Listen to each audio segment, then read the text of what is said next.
मेरे प्यारे बच्चों, आप लोग का स्वागत है एसडब्ल्यूएम क्लासेस में। आप लोग कैसे हो? उम्मीद करते हैं आप लोग व्यस्त होंगे, स्वस्थ होंगे और अच्छे से मन लगे। प्यारे बच्चों, अपने अपने पढ़ाई में व्यस्त होंगे। प्यारे बच्चों, आज हम क्लास 10th का बायोलॉजी चैप्टर नंबर 7 जिसका नाम है आनुवांशिकता तथा जैव विकास, इसका हम ऑब्जेक्टिव क्वेश्चन करने जा रहे हैं। ठीक है, तो चलिए स्टार्ट करते हैं। सबसे पहले श्री गणेशाय नमः। गणेश जी का आशीर्वाद लेना जीवन में बहुत जरूरी है। इस क्लास को प्यारे बच्चों शेयर कर दीजिए अपने अपने दोस्तों के पास, भाइयों के पास, बहनों के पास, जहाँ शेयर करना है क्लास को शेयर कर दीजिए। क्लास अच्छा लगे तो क्लास को लाइक भी कर लीजिएगा। ठीक है, अगर चैनल पर नए हैं तो चैनल को सब्सक्राइब भी कर लीजिएगा। चलिए, सबसे पहला क्वेश्चन आपके सामने आता है। कराया कि बताइए, द ओरिजिन ऑफ स्पेसिस नामक पुस्तक किसने लिखी? Option A Darwin, option B Oparin, option C Lamarck, option D कोई नहीं। तो आपको पता होगा कि द ओरिजिन ऑफ स्पेसिस नामक पुस्तक डार्विन ने लिखी थी। किसने लिखी थी? डार्विन ने। ऑप्शन नंबर ए हो जाएगा। नेक्स्ट चलते हैं क्वेश्चन नंबर दूसरा। करा के बताइए, मनुष्य में कितने जोड़े गुणसूत्र पाए जाते हैं? Option A 26, option B 14, option C 23, option D 18। तो बताइए, मनुष्य में कितने जोड़े गुणसूत्र पाए जाते हैं? तो सर मनुष्य में जो है वह 23 जोड़े गुणसूत्र पाए जाते हैं। ऑप्शन नंबर सी हो जाएगा। नेक्स्ट चलते हैं। करा के बताइए, कीटों के पंख, चमगादड़ के पंख किस तरह के अंग है? ऑप्शन ए समजात अंग, ऑप्शन बी अवशेषी अंग, ऑप्शन सी समवृद्धि अंग, ऑप्शन डी इनमें से कोई नहीं। तो बताइए, कीटों के पंख और चमगादड़ के पंख किस तरह के अंग है? तो सर जो कीटों के पंख और चमगादड़ के पंख है वह एक समवृद्धि अंग है। किस तरह के अंग है? समवृद्धि अंग है। ऑप्शन नंबर सी हो जाएगा। नेक्स्ट चलते हैं क्वेश्चन नंबर चौथा। करा के बताइए, वर्तमान प्राणियों में कुछ संरचनाएं ऐसी पाई जाती है जिनका शरीर में अब कोई उपयोग नहीं रह गया, ऐसी संरचनाओं को कहते हैं। यानी कि जिनका अब शरीर में कोई उपयोग नहीं रह गया, ऐसी संरचनाओं को क्या कहते हैं? ऑप्शन ए समजात अंग, ऑप्शन बी अवशेषी अंग, ऑप्शन सी समवृद्धि अंग, ऑप्शन डी इनमें से कोई नहीं।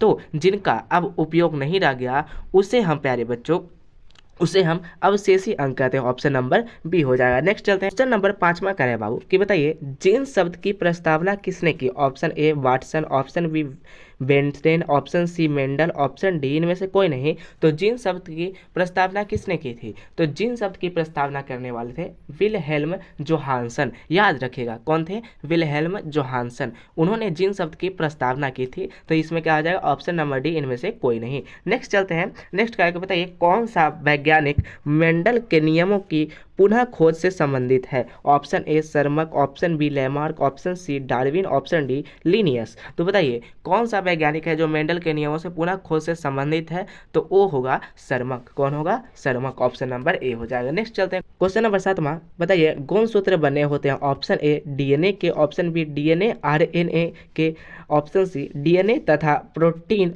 और आरएनए के, ऑप्शन डी इनमें से कोई नहीं। तो बताइए, गुणसूत्र किसके बने होते हैं? तो गुणसूत्र जो होते हैं वो तीनों से बने होते हैं। गुणसूत्र किससे? ये तीनों से मिलकर बने होते हैं गुणसूत्र। डीएनए, प्रोटीन और आरएनए, ये तीनों से मिलकर के गुणसूत्र बने होते हैं। नेक्स्ट चलते हैं। नेक्स्ट क्या है बताइए, कोशिका में आनुवांशिक पदार्थ है?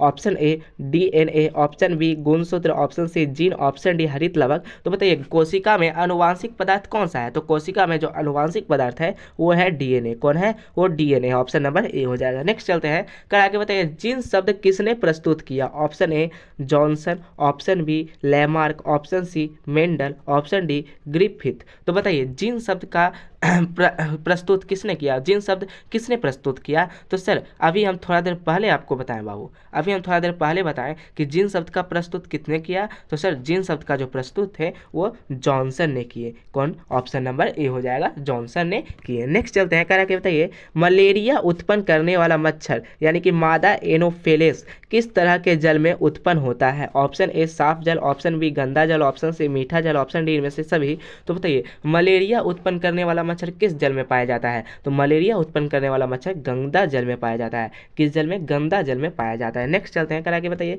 डेंगू उत्पन्न करने वाला मच्छर किस तरह के जल में उत्पन्न होता है? ऑप्शन ए साफ, ऑप्शन बी गंदा, ऑप्शन सी मीठा, ऑप्शन डी इनमें से सभी। तो डेंगू उत्पन्न करने वाला मच्छर जो होता है वह साफ जल में होता है। ऑप्शन नंबर ए हो जाएगा। नेक्स्ट चलते हैं। क्वेश्चन नंबर 12 करा के बताइए, अवशेषीय अंग का उदाहरण है? ऑप्शन ए कर्ण पल्लव की पेशियां, ऑप्शन बी पुच्छ कसे रुकाएं, ऑप्शन सी निषेचक पटल, ऑप्शन डी इनमें से सभी। तो अवशेषी अंग का उदाहरण कौन सा है? तो अवशेषी अंग का उदाहरण इनमें से सभी है। क्या होगा? इनमें से सभी। ऑप्शन नंबर डी हो जाएगा। ठीक है, नेक्स्ट चलते हैं। यहाँ पर कह रहा है बाबू, क्वेश्चन नंबर 13 करा के बताइए, समजात अंगों के उदाहरण है? ऑप्शन ए हमारा हाथ तथा कुत्ते का अग्रपाद, ऑप्शन बी हमारे दांत तथा हाथी के दांत, ऑप्शन सी आलू एवं आलू एवं घास के ऊपरी भूस्तरीय, ऑप्शन डी इनमें कोई नहीं। तो बताइए प्यारे बच्चों, समजात अंगों के उदाहरण क्या है? तो समजात अंगों के उदाहरण जो है वो हो जाएगा ऑप्शन नंबर ए, हमारा हाथ तथा कुत्ते का अग्रपाद। अग्रपाद कहने का मतलब कुत्ते का आगे वाला पैर, ठीक है, ये हो जाएगा समजात अंग का उदाहरण। नेक्स्ट चलते हैं, क्वेश्चन नंबर 14 कह रहा है कि बताइए विकासीय दृष्टिकोण से हमारी किससे अधिक समानता है? ऑप्शन ए चीन के विद्यार्थी, option B chimpanzee, option C मकड़ी, ऑप्शन डी जीवाणु। तो विकासीय दृष्टिकोण से हमारी किससे अधिक समानता है? तो सर विकासीय दृष्टिकोण से हमारी चिंपैंजी से अधिक समानता है, ऑप्शन नंबर बी हो जाएगा। नेक्स्ट चलते हैं, कह रहा है कि बताइए लैंगिक जनन के उपरांत संतानों में अलैंगिक जनन की अपेक्षा होगी। ऑप्शन ए कम, ऑप्शन बी अधिक, ऑप्शन सी एक समान, ऑप्शन डी इनमें से कोई नहीं।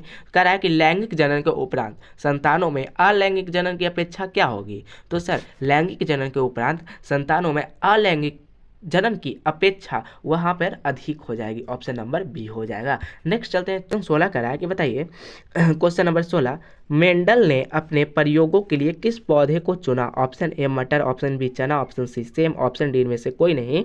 तो मेंडल ने अपने प्रयोग के लिए किस पौधे को चुना था? मटर को चुना था, ऑप्शन नंबर ए हो जाएगा। नेक्स्ट चलिए खत्म हो गया, कॉन्ग्रेचुलेसन बच्चों, आपका पूरा बायोलॉजी खत्म हो गया, पूरा बायो। जो बच्चे पिछले बायो चैप्टर का ऑब्जेक्टिव क्वेश्चन नहीं देखे हैं जाकर के देख लीजिएगा, उसका प्यारे बच्चों लिंक डिस्क्रिप्शन के नीचे दे दिया गया है इस वीडियो के, तो जाकर के देख लीजिएगा, ठीक है। और बता दीजिए आपका 16 सवाल में कितना सही हुआ, 16 सवाल में आपका कितना सही हुआ। बाय बच्चों, मिलते हैं अगली क्लास में, तब तक के लिए हंसते रहिए, पढ़ते रहिए और मुस्कुराते रहिए।